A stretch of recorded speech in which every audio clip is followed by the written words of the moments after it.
So many of you ask me this question: do I invest all of my money? And to answer briefly, no, I do not. If you're interested in a more elaborate answer, keep watching. Hey, I'm Marta, welcome back to my channel. At the beginning of the year I did budgeting videos and then I stopped. There's a reason for that, but that's for another video. I'm mentioning it because I would talk about what I call pompons in those videos. Here's what pompons are. It's pretty simple. Most of you or some of you are probably familiar with the term sinking funds, right? So was I. But I really had a problem with that name. Sinking funds are essentially savings. And to save money takes some discipline and takes some motivation. I'm pretty sure it does for you, it does definitely for me. It requires a certain vision.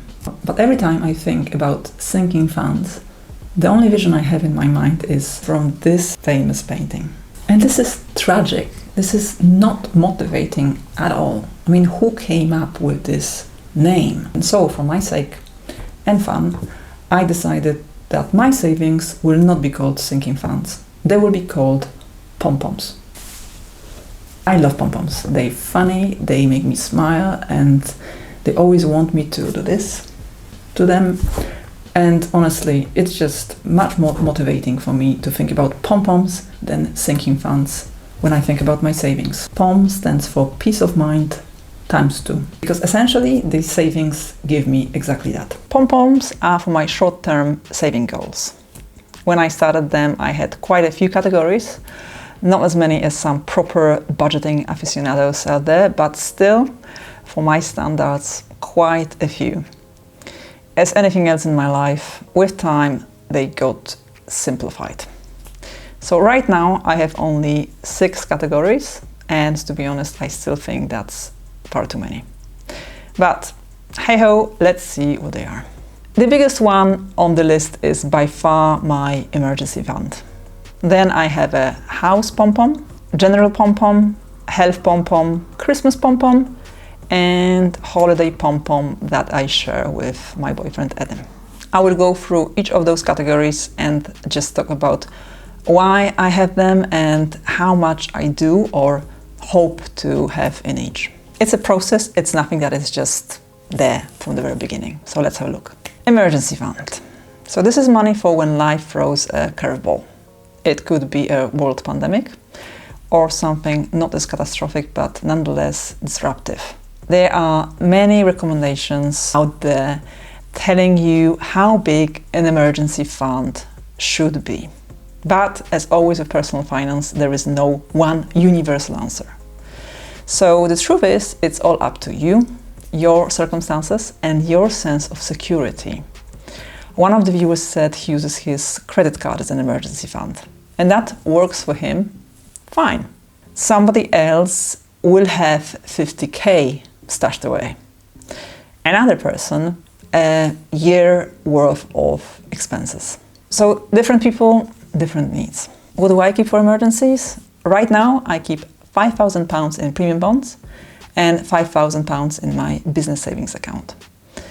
If you ask why I keep this money in 2 separate places, it's because of tax. It just made more sense for me to leave some money in my business instead of drawing it and paying tax on it in this financial year. I used to have a much bigger emergency fund, but this changed when my boyfriend Adam moved in. It's just much easier to live with another person, as most of you probably know, and more affordable. So my sense of security increased and my emergency fund decreased. So what is my goal here for this fund, this pompom? Right now it's 6 months of bare essential expenses in case of lack of work, and that's enough in my eyes. The 10k I keep covers that easily. Anything more I'd find pretty hard to justify really, but 12k would be ideal, 10k is good enough. The next category on my list is house. Anybody who lives with their parents or rents doesn't need to worry about house repairs, but as a house owner, I do. So right now I keep 1,500 in there, with a goal of minimum 3,000. Why 3,000? Because this is the usual quote I get for changing a boiler with all radiators, and I see it as a minimum house repair emergency. And yes, I know that I should be using a quote for installing a heat pump instead, but there you go. This fund is really rather bottomless. There's always, and I mean always, something to repair and improve in this house, so I can easily see myself topping up this stash as I go along indefinitely. I'm still not sure where I will live in a few years, whether here or sell up and move. So even though I'm tempted to change things here, logically it makes little sense to do it right now. I got a quote for Windows the other day, and it was 12k or 8.5k if I ordered on the same day. It's sometimes funny to hear salesmen trying to get you to spend thousands of pounds buying on impulse. Well, tough luck. I don't have 8.5k in my house repairs pom-pom, even to spend on Windows, so all I was able to do was laugh and sleep well after. Honestly, just order today and end up in debt. No, thank you. So my next category is general savings. I tried having different types of savings, so gifts, holidays, but in the end it's best for me to keep it simple. One pot for all. If I want to go on holiday and have enough money here, then I use it to pay for holiday. Gifts usually are budgeted for in my monthly expenses, so I notice I don't really need to save for them.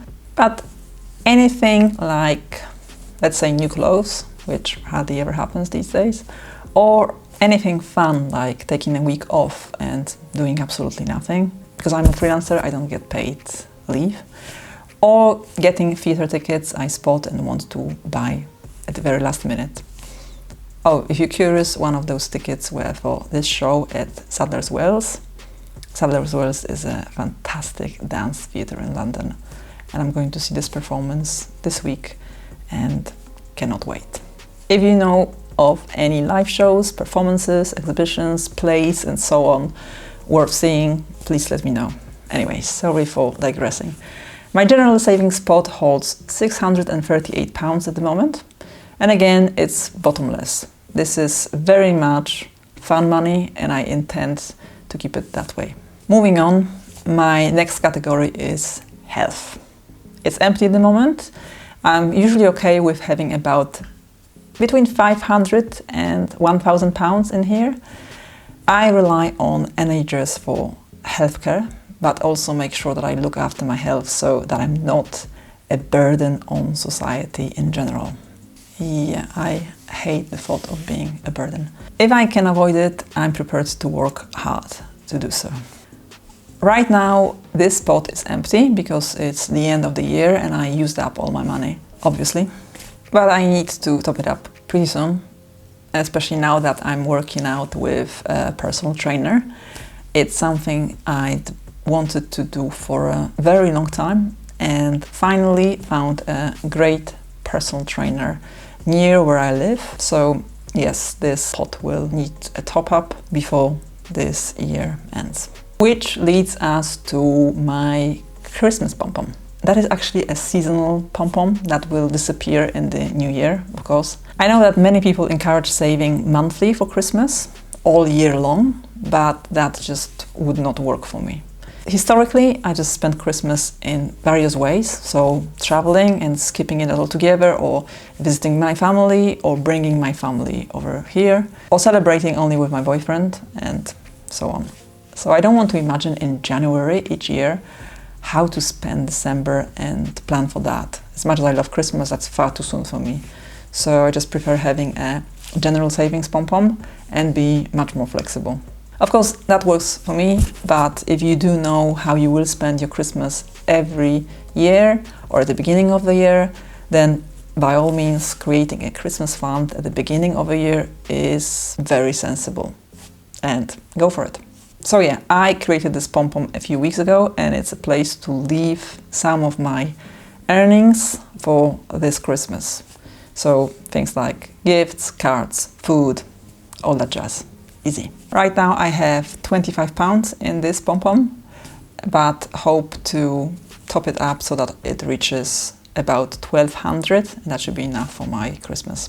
And lastly, my holiday pom-pom that is joined with Edem. This is actually a kind of ghost of the holidays past. We were meant to go to New York in 2020 and had money for that. Then that didn't happen, of course, because of COVID. And so we've been using that fund for short trips ever since. It's still there, so there's still hope we will travel a bit further next year.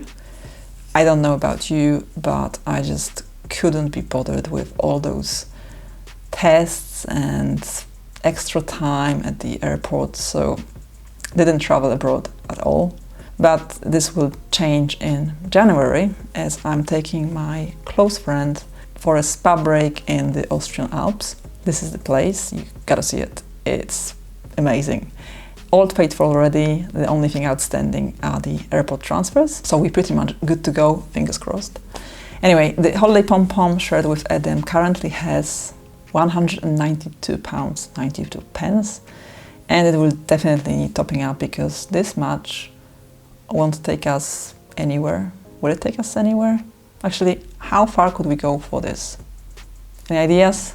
Now that you know all my savings, let me just add where I keep them. My emergency, house, general and health pom-poms are in premium bonds. They're very easy to access this way. And one of you asked how come I use premium bonds as an emergency fund when I pointed out in this video that it might not be a good idea because of the long withdrawal times. It was a very good question and a very good point. Well, my situation changed since, and I noticed that I had no emergency, touch wood, that would require me to access this money immediately. Even when I kept money for my garden wall repair in that account, which most of you know about, the builders gave me 7 days to pay invoices, which was enough for me to withdraw the money and make sure it hit their accounts in time. And I also started using a credit card, my Amex card. So any other urgent purchases were covered by that and then paid back with my cashed in premium bonds again later. Of course, I keep half of my emergency fund in my business savings account, as I already mentioned. Christmas and joint holiday pom-poms are in my personal and joint Monzo accounts as pots. Christmas because it's coming soon, so it's immediate, and joint holiday because we have a joint Monzo account with Edem and it just makes most sense. It's easy to manage and spend that money when we both have access to it. And that is that. I wanted to make this video as so many of you ask me if I invest all my savings. I do not. I live and I enjoy living. I make sure I have some money for emergency and the rest is saved for intentional spending, as they say. As you heard, some of these funds are empty or half full, and that's fine. Things take time. Hoarding money has never been my goal, and I wouldn't like to promote extreme frugality or extreme long-term investing while forgetting about right now. It's good to have some peace of mind, to have some pom-poms, and as long as you put your finances in a decent shape, and that shape will be unique for you and unique for me, you can relax. The other day I saw somebody calling the FIRE movement financial independence, relax early, and I like that. And on this positive note, I'm finishing this video. Hope you find it useful. I'm planning to make one next year and see what has changed. If you have any questions, as always, just leave a comment. Thank you very much for watching and see you soon.